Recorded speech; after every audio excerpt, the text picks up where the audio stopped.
হিদায়ার পথে পথে জীবন সমূল চলতে আমায় তুমি করো কবুল।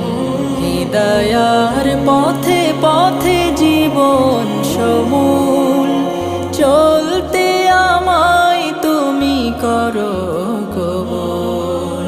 কুরআন গেয়ে যাই তোমাকে যেন পাই, কুরআন গেয়ে যাই তোমাকে যেন পাই।